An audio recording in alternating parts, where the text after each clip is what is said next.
And I think it's very important. I mean, every once in a while you see a story, we take somebody. He should be out because they came in illegally. So in theory, they should be. But we're focused on the murderers, the drug dealers, the mentally insane. We have a lot of mentally insane killers. I mean, you can't even talk to them. It'd be nice if you could have a little reason, but you can't even reason. These are seriously ill people. You have a couple of countries where they were loaded up. Their mental institutions and insane asylums were loaded to the gills. They couldn't get. They're empty now. But they're filling up because we're bringing them all back. We know where they came from. And every country accepts them. You know, under Biden, they wouldn't take, they had so little respect that they'd bring them there and they wouldn't take them. They said, get the hell out of here. They would be bringing a plane in to land in a country, and they'd put 5 planes on the runway so you couldn't land a plane. So they'd come back with the people that they were bringing back. They don't do that with me. They do that with me, they have problems. They don't do it. They accept them back. They're not happy about it, but they accept them back. Cut a record number of regulations. I promised to eliminate 10 old regulations for every one new regulation. Instead, we cut 129 old regulations for each one added. Think of that. I wanted to do 10. In my first 4 years, I did. When we put on a new regulation, you had to cut 8. This year, I said you have to cut 10. Instead, we cut 129. So every time, so far, can't remain like that, I don't imagine. I hope it can, because we have so much wasted regulation, stupid regulations. Regulations where they go by California, which is a disaster state, with a governor that truly is doing a bad job. He's killing that state.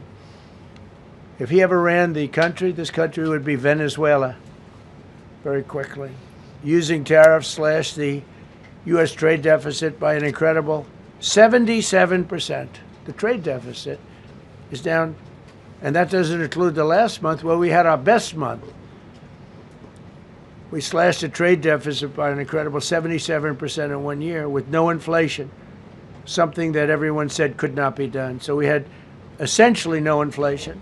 In fact, the last month we had almost no inflation.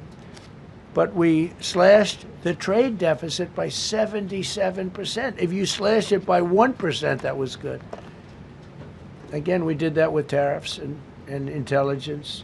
We did that with November 5th, great election.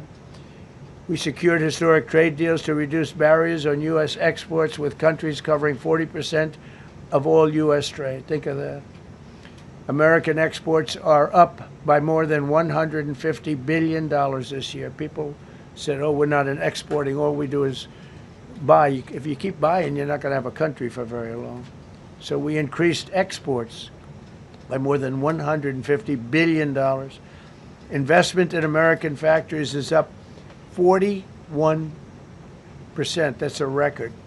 Nobody goes 41% up. You go 2% up, 1% up. You go down by 3%. If Kamala got elected, the 41% up would be 41% down. We removed over 270,000 bureaucrats from the federal payroll. That's another thing.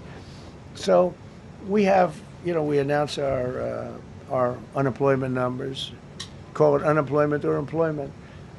And they were very good, but we could make them great. But we've slashed tremendous numbers of people off the federal payroll. Because ultimately, if you're on the federal payroll, I mean, we have jobs where they had 10 people for every job. So we cut. Now, if you want to see some good numbers, I'll hire 1 million people. We cut millions of people off the federal payroll. I don't like doing that, but the good news, I don't feel badly because they're getting private sector jobs and they're getting sometimes twice as much money, 3 times as much money. They're getting factory jobs. They're getting much better jobs and much higher pay. But all I have to do is say, like, what the Democrats do all the time. They hire 1 million people, and then they hire another million. They load it up, and it says, oh, they only have a 3% unemployment rate. It's a fake rate.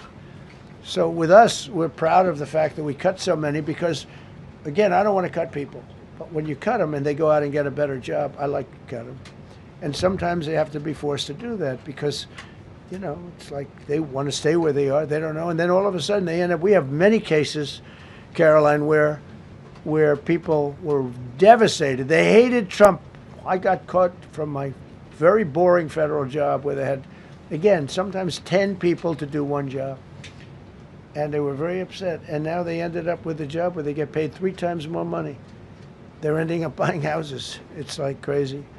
So they went from not liking me to liking me a lot because it's hard to get. We need people.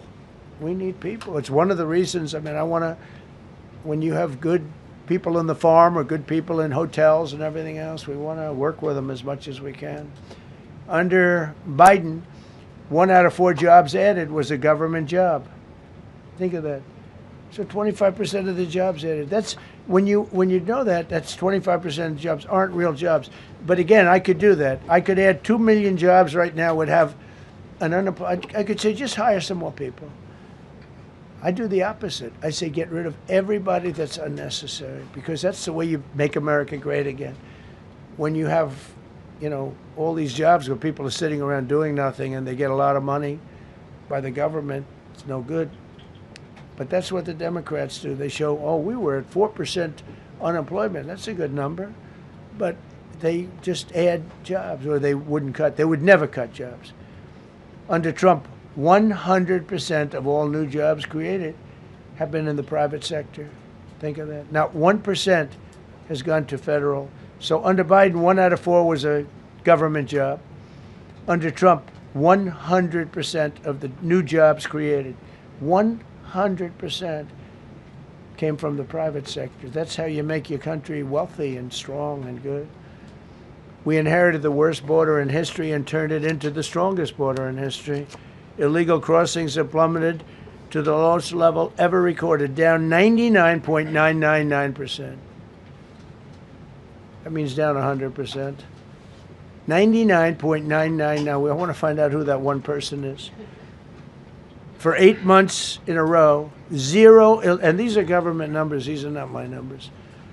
For 8 months in a row, 0 illegal aliens were admitted to our country. 0. Nobody came in, unless they came in legally. We have a big process for having people come in legally, by the way. A lot of people are coming in legally. They have to prove they love our country. They have to prove that they're not going to need welfare. A lot of things they have to prove. For the first time in 50 years, we are now seeing reverse migration, where because we're getting all of these illegal people out. People that came in illegally, in many cases, they're criminals in many, many cases. Remember when they used to say that the people that come into our country as immigrants are very nice people, they're wonderful people, they don't commit crime. No, they make our criminals look like babies. They make our Hell's Angels look like the sweetest people on earth. The Hell's Angels are now considered a nice, high-quality person. I like the Hell's Angels. They voted for me. They protected me, actually, believe it or not. But they make our criminals look like babies. These are some of the most vicious people anywhere in the world. They came from the Congo. The prisons, I know the Congo because I ended the war with the Congo and Rwanda. Tough group, very tough group. They came from prisons in the Congo. Some of the toughest, meanest people you'll ever meet. Thank you very much. They allowed them to come into America. These are tough people. Before my election, 100% of net job creation was going to foreign migrants. Since my inauguration, 100% of the net jobs created have gone to American-born citizens. That's a big thing. In other words, we're now taking care of our people. 100% of net jobs created have gone to the American-born people. Before that, we didn't care.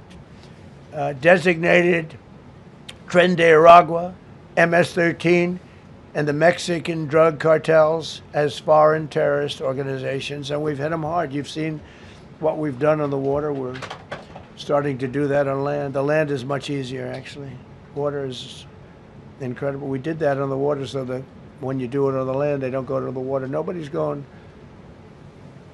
into the boat business right now, I can tell you. 97% down drugs coming in by water.